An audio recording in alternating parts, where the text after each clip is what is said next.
Hey guys, Cam with HomeGuard here. Today we're at a house in Sacramento doing a home termite and roof inspection. Today I want to talk to you guys a little bit about what we do and what we look for during our roof inspection. This is our roof inspector, David. David, how you doing? Hey, what's going on with this roof? What do you got for us? Well, today we have one, looks like it's pretty like 1 to 4 years old, 25 to 30 year composition shingle. It appears that when they're painting the barge rafter or the fascia, they kind of scuffed up some of the shingles here. It's not a big issue because they're lightly scuffed, but we have to make sure we put down everything on a report that shows any kind of wear and tear on the material. All right, what are you going to tell me about the flashing? Okay, well, with the flashing, if you look at it, it started to pop up away from the roof, surface of the roof shingles. So you get the wind driven. So what we need to do is make sure the roof to wall flashing is properly secured down. Okay. So with fasteners, we secure it down with fasteners, then we seal the fasteners. So here's the roof wall is starting to lift up. Then you have some areas where the counter flashing well, not properly sealed at the roof wall area against the wall. So you have these little opening gaps here that you get some wind driven. So behind the flashing, behind the material, and that could be issues later on with leakage. So these are pretty easy repairs? These are pretty easy repairs. Okay. Property is secure and sealed. This is installed correctly. They got a perfect pattern. Yeah, what do you mean installed correctly? How can you tell? Well, with a pattern, when you install composite shingles, you always go for usually a 5 and 5/8 pattern. You got one shingle, the next shingle on top should be 5 and 5/8. So you have a staircase going up.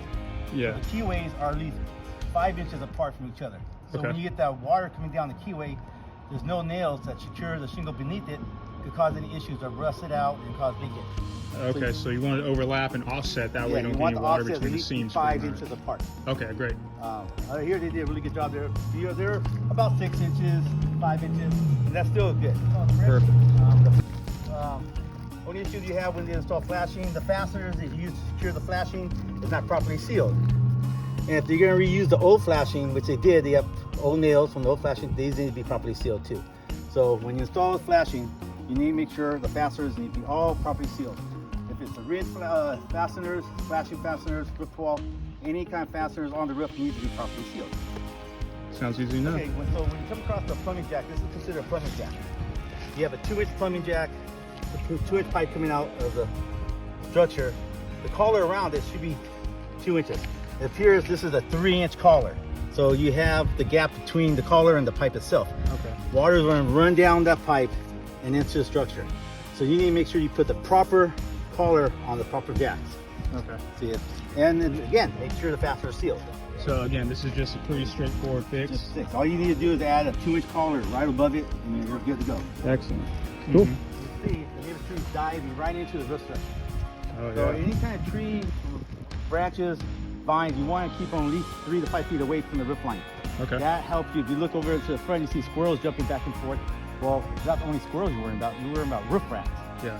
They will kind of find a way to get into the structure and cause problems. Okay. But to avoid that, you cut everything back. So at least 3 feet away from the roof line. You can see here, the branches are diving, going right into the shingles, causing damage. That's not good. Yeah, so you have some tears here, you have scuffs here, you have a hole here. So like I said, what you want to do is eliminate the branches away from the roof line and repair these shingles.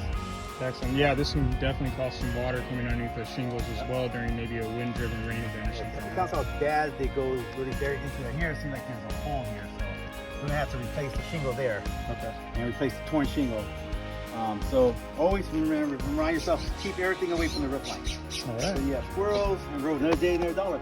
And remember, guys, if you guys want this valuable information, you can get it for a great value in Northern and Southern California at HomeGuard.com.